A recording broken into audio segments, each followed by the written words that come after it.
Pandarosh presents Laluba by Nahid Al-Sayed, Part 4 and Final.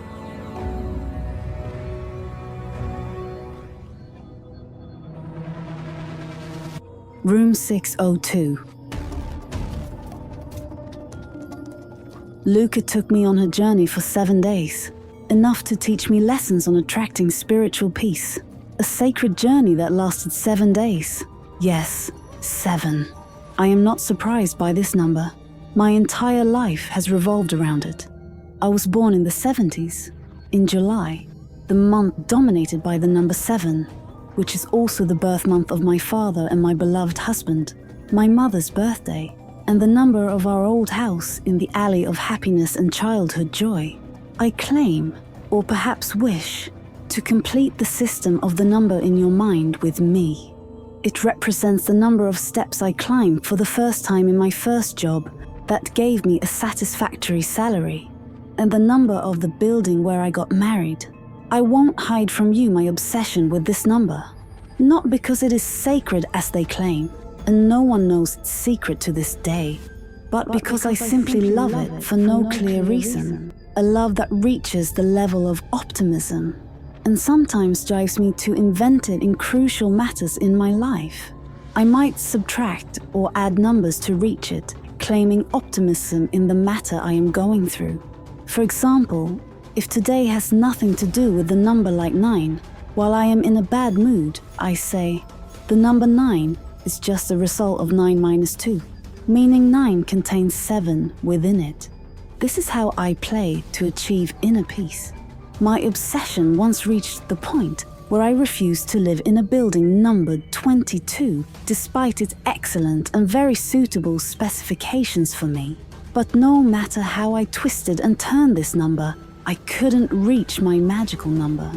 So I gave up the idea and convinced everyone who believed in its ideality that it was a hindrance.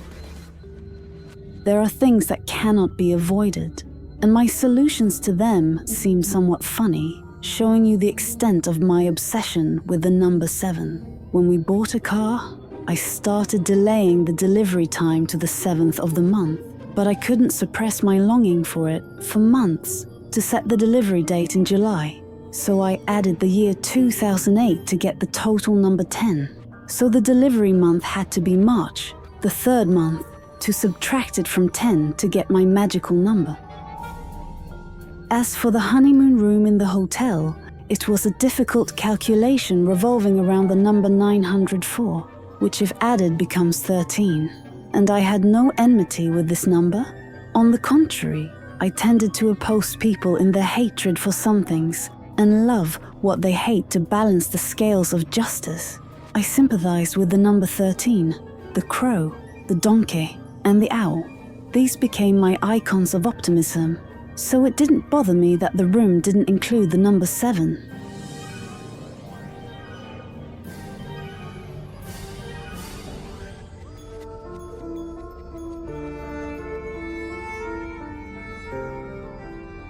And I can almost assure you that you will find the number of words in my book or its pages.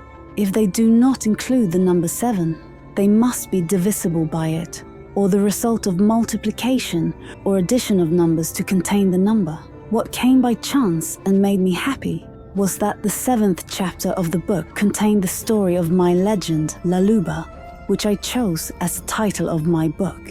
No one knows these calculations but me. They are my energy to live on. Numerology indicates that your numbers revolve around you and chase you wherever you go and make your luck. But there are events that defy me and impose numbers on me that I cannot escape from, and I always consider them a bad omen. When I woke up to find my hospital room number 602, I was struck by this number, which insists on casting darkness over my life. Indeed, I did not leave this room unscathed, nor did I recover as everyone predicted. The medical team that took over my case ordered the disconnection of the machines from me, feeling sorry for my husband for the exorbitant expenses from a session that lasted more than 2 consecutive months in a private hospital. in addition to intermittent days when I visited the hospital at least every 2 weeks due to high blood pressure, oxygen deficiency, shortness of breath, blood transfusion, draining water from one of the lungs, vaginal bleeding, coughing mixed with blood. No one knew the reasons, and they had to suppress them only with doses of biological mixtures and cortisone. So my consultant decided that I should go to die at home, saying to my husband with all frustration and disgust, "Why are you sticking to me? Why me? Honestly, I am exhausted and don't understand her condition. Save your money as her condition does not promise life." I left dragging the tales of my disappointment and the doctor's failure, my husband's anger, my children's resignation, and my Lord's mercy. I left on a stormy day. They put on me everything they had stored to warm me in my room's closet of fabrics and covers, as if I were in an icy white room or in a wolf's den during times of famine. As soon as I saw the street, I was overcome by a howling state, as if I were howling, not knowing what kind of howling. Was it a howl of joy or longing for the street's breaths, not mixed with the smells of disinfectants and cleaners, or a howl to announce a new challenge? I felt that staying in a room that did not carry the number 7 was a bad omen. And here I am leaving on the 7th of January 2017. Oh God, it is my lucky year. As was the year 2007 when I gave birth to my son, my wish from God that was fulfilled, bringing all the good with it. I was optimistic about recovery, or at least healing. I went home with all my energy and collapsed with my swollen body, weighing 90 kilograms due to edema, which is the accumulation of water under my skin throughout my body. You cannot imagine how painful this condition is, rendering me immobile. I started crying silently, not complaining, waiting for someone to take me to the bathroom, adjust my position, turn me to the other side, lift the water bottle to give me a drink. Oh God, this need was more painful than the illness itself. I resolved to suppress my groans and needs as much as possible. I decided not to bother them. They had enough years spent in hospitals, enough postponing their lives for my sake, enough of my daughters failing one after another in high school. All I had to do was endure until my Lord decided my fate.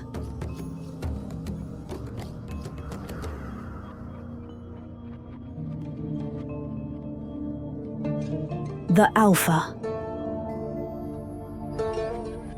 I emerged from my cocoon after 7 days in intensive care like a silk worm, transforming into a butterfly that soared in distant skies, leaving behind a wheelchair pulled by her eldest daughter and a bed with tightly tucked white sheets soaked with the tears of her younger daughter, who always insisted on sleeping beside me for fear that I might fly away, and white walls upon which her young son's eyes were fixed, questioning, "Why my mother? What is happening? Why my mother specifically? And what is death? That thing that took my grandfather while he was playing with me and singing to me, turning him into a memory. Will my mother become a memory too? Will I forget her as I forgot my grandfather, reducing his face to a worn-out oath, saying, 'By my grandfather's mercy'? Will I soon say, 'By my mother's mercy'? Where is that mercy, my Lord?" I did not enjoy it like my siblings. I am still young, waiting for her to come home. And I do not sleep before she whispers a story, a laugh, and a hug in my ear. Will my father replace her? I have never heard that fathers can do what mothers do. And now he has become absent-minded, rushing from the accounts window to the administration to sign papers and pay money. His eyes steadfast and stony, not turning, as if he fears losing them due to their heaviness. How can he pat my shoulder, hug me, talk to me, and endure my endless chatter and questions about trivialities and certainties? Who will wake me up at night to cover me, or bring me a glass of water because they sense my thirst? Isn't that a mother's instinct alone? How will God transfer it to my father if he wakes from his daze? If he truly wakes, I don't think he can bear her absence like I do, because she is his companion, and in every meal we happen to have together for lunch, he never misses the moment to recount their story and how he married her, despite the circumstances, financial constraints, and their young age, always concluding that she is not just his wife, but his youngest daughter.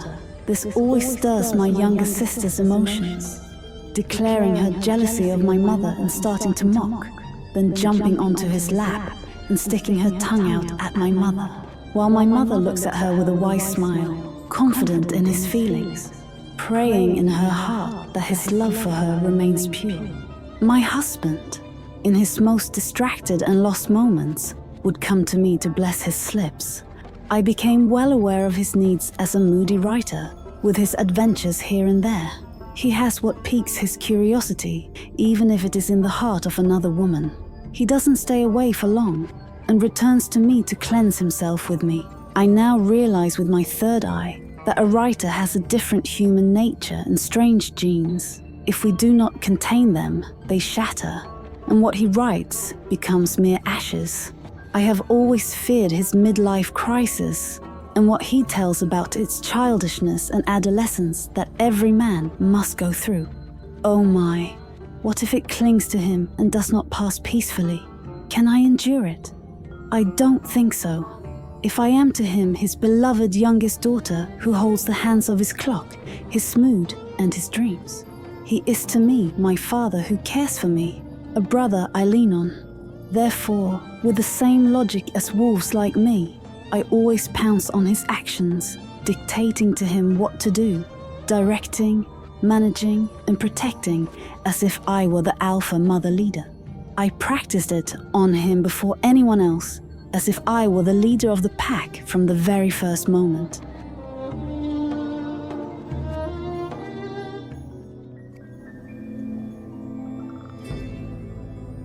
A lost soul.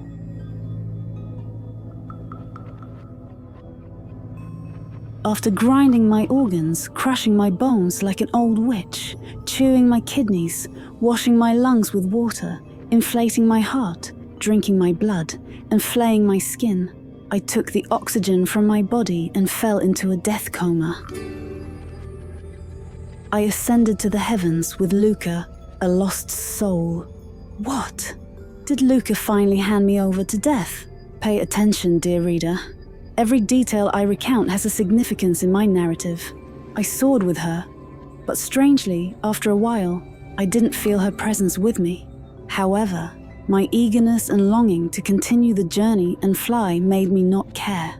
Then the surprise happened. I felt breaths that were not mine, and a scent I had never smelled before. And guess what else? I felt someone pulling me by my small eyelashes. This made me unable to enjoy the view of the sky at the beginning of the journey, as I barely opened my eyes, peeking with curiosity. After my weak wings were carrying me and paddling with them, suddenly they disappeared to stick to my hands and my body straightened in a rocket eagle position.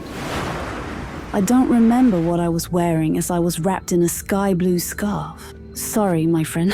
I may have disappointed you by saying that the color of the scarf in these cases must be white, as it is one of the death certainties. But sorry, I am telling the truth not to confirm your intuition. What I really remember is my inexplicable happiness.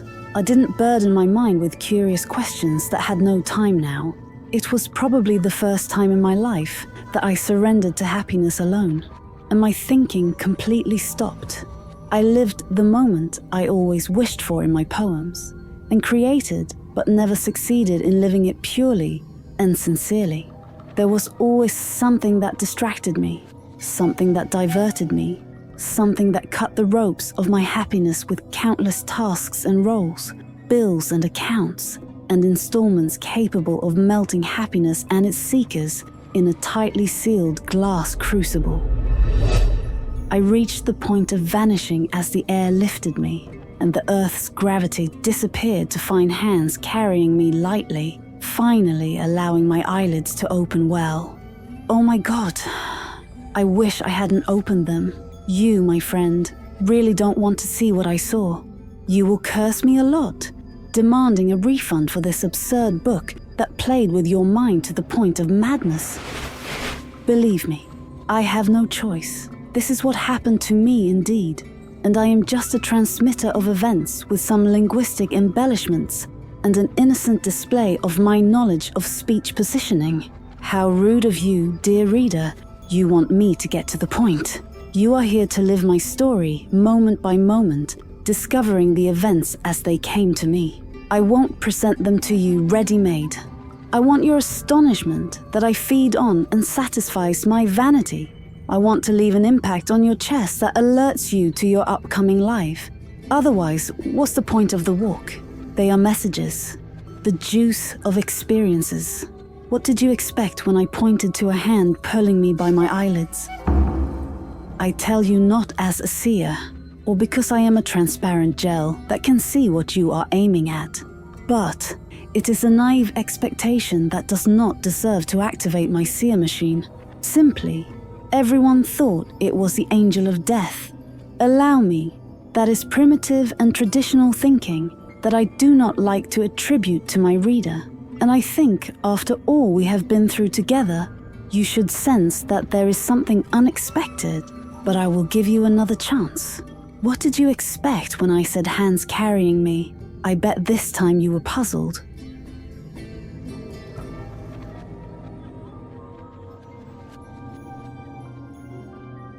Because the angel of death is not that merciful to carry his victim. And I don't think God created him as ugly as he appears to his victims. He has worked hard on himself and decided to add his touches and used his mind a little to convince the victims to harvest their souls and make them leave their belongings, children, and old mothers in need of them. He must abandon his angelic sweetness and transparent heart. He must wear the clothes of awe and fear. A majestic outfit that completes the system of terror so they come with him without resistance or trying to win his heart. He takes off his heart and hangs it in the heavens until he finishes his mission wherever he comes. They ascend with him silently. When the Lord learned of his changes in appearance, clothing, and behavior, he let him complete his mission as he wished. For he too would not escape the punishment of defying the Lord. But I think God excused him a little, for his mission is very difficult. And if he had a heart, he would not bear harvesting all those souls, leaving behind many tragedies, without himself suffering a severe psychological crisis. Moreover, he strove to perform his mission, and God loves the diligent.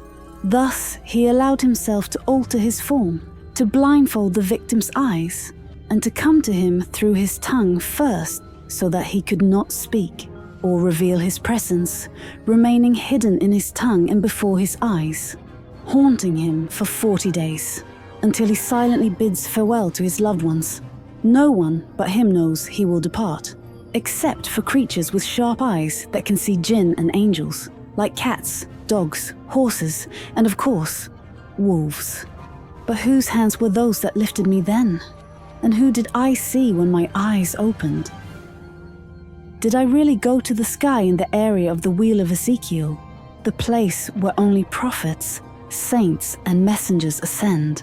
The place that brought the 4 monks back to life differently, each going mad as people guessed that their minds could not bear the beauty of the heavens they saw. Others speculated that they ascended to a forbidden area, where anyone who steps on it is touched by a curse that eats away at their mind. Only the 4th monk survived, spending all his money madly on gifts, feeding the poor and cats until his last penny, then enjoying searching for food in people's leftovers. Did I reach the Wheel of Ezekiel? Was I touched by the curse of giving, or did I go mad? None of this happened to me. Simply, I did not ascend to the sky, but I stood on its edge. The angel of death hesitated to take me. Perhaps Luca bargained with him, for I did not yet know what he would get in return for harvesting my soul. Could it be that she bribed him to leave me for her? What did she give him, I wonder? And was what he took enough to bear defying the Lord again and not completing the mission he was sent to perform? I don't think so. The whole matter was contrary to what you thought, dear reader, for there was no angel of death, and my time had not yet come.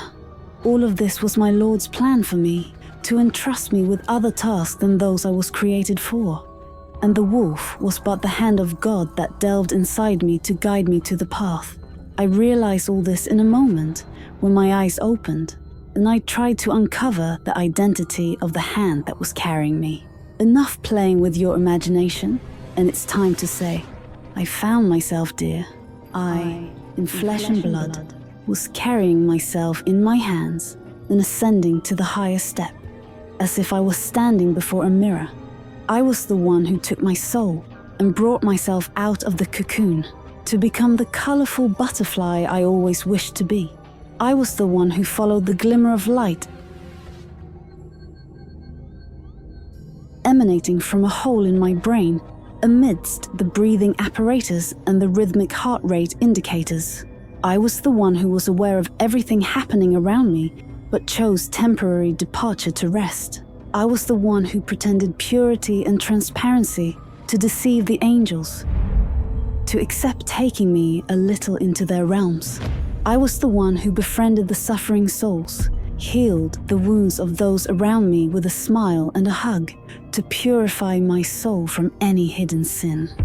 I was the one who offered my body, soul, and thoughts as offerings to God, without asking for anything in return, not even a prayer for guidance. How could I beg for prayers while in the presence of God? 7 days were enough for me to mature, to be reborn, to condense my past years into 7 days, in which I saw myself first, and thus was able to see God.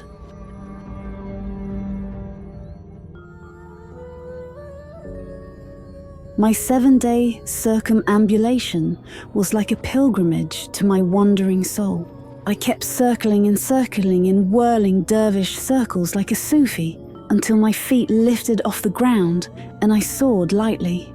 I would never again be concerned about where my feet were, becoming like a feather blown by the wind, but tied by a thin thread connecting it to eyes fixed on the ground, waiting for its return, shedding tears for it, and drawing closer to God to hear her pleas. These eyes alone cut my path to ascension. They are the eyes of my children, my husband, my siblings, and my mother's eyes, who taught me all my life how to bathe her, so she wouldn't be exposed to a strange woman washing her on the day of her death. And this wish became a responsibility hanging around my neck. How could I allow all this to vanish?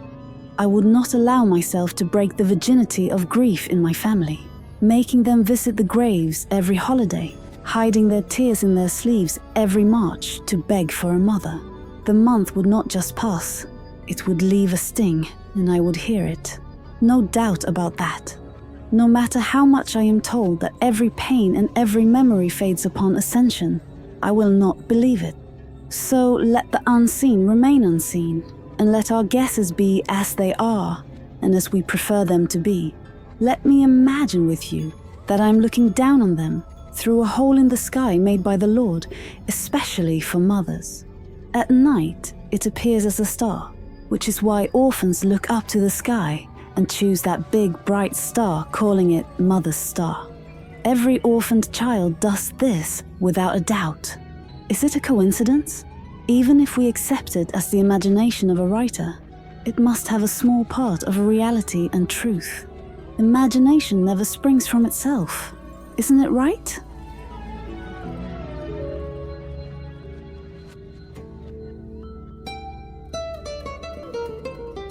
The City of Grapes. Dear reader, do not listen to me anymore. For everything that follows cannot be summarized in a few words and can only be understood by a dreamer, a contemplative, and a shepherd of the Lord's name. Everything that follows was not mine to tell you. Simply, the Lord let go of his light, fertilizing my body with seeds and fresh fruits scattered around me, engulfing me and sprouting hills of hope. I began to take from them what I needed to live and donated the rest to the miserable and the sick.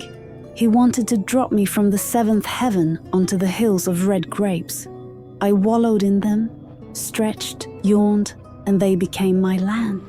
I now live in the city of red grapes, touched only by the fingers of women who pick them, remove their seeds, and crush them with their delicate feet, lifting the hems of their disappointments to bare their legs hungry for joy. They dance, creating wine under their heels, quenching the thirst of the miserable, the failures, the traitors, and the thieves. Yes, they narrate to men the disappointments they have swallowed, which fell in the middle to be caught by all hands. Despite being lame, I leaned on one of them and danced on one foot until the other grew. I began to crush all my past disappointments under my feet like them, and boldly received every new disappointment in one hand, wrapping and rolling it, then throwing it into the baskets of rotten grapes, intoxicating the earthworms, making them stagger and lose their way to the graves of women. As for those who clung to my dress from my past and whom I could not let go, I let them open their eyes lightly and slowly to see my world, taking a tour of my city, walking carefully and politely. Otherwise, the grapes under their feet would turn into a red she-wolf attacking them, for she has become the guardian of my city, scouting the newcomers and deciding their entry or return to where they came from. Only the feet of dancers who have borne the burden of life, whose expectations have failed, and who have accepted shocks with open hearts, are allowed to tread on my grapes. My city has become my paradise on earth.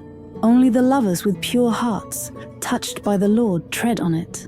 My she-wolf, my spiritual twin, guards me from the hard-hearted, guiding me in my new life. It was my gift from the Lord to light my path. Then he found me a temporary solution to repair my damaged body and strengthen me to live. A solution not in the hands of doctors, relying on the bodies of people, donating some of their bone marrow to me. I became a vessel for the juice of their disappointments, their extinguished hopes, the remnants of dreams, their silent groans, their slips, falls, sins, and worries. I became the altar on which they offer their best as sacrifices, indulgences, begging for mercy. Their blood mixes with mine. They convulse inside me, throwing all that troubles them into me, their sins washing away in my blood. My Lord has prepared me to receive the vices with an open heart, to tame them, purify them, until they take my nationality and settle within me, adapting to live with me. I absorb their nectar to repair what is corrupted in my body and organs. And here I am, back to life once again, relying on my treatment with monthly marrow transplants, waiting for God to grant me a donor who wants to cleanse themselves on my doorstep. I return to talk about my affliction, or what you call an affliction, while I consider it a blessing and favor from God. Without it, my eyes would never have opened to the demons around me. Without it, I would not have known my capabilities. Without it, I would not have taken a break from my misery. Without it, I would not have reaped the seeds of my toil as comfort. Without it, my family would not have been guided to faith, responsibility, and contentment. Without it, I would not have been able to befriend my soul and get to know it. Without it, I would not have seen God. I would not have seen God. And until we meet again with more writings by the writer Nahid Al-Sayed, translated by Dr. Tamer Luqman, editing and art direction Maryam Hani, sound engineering Tamer Yahya, artistic supervision Ali Saeed, international distribution Sandos Tamer, general supervision Wael Atta, production manager Rasha Yahya, direction Khalid Mahgoub. Best regards with Pandarosh.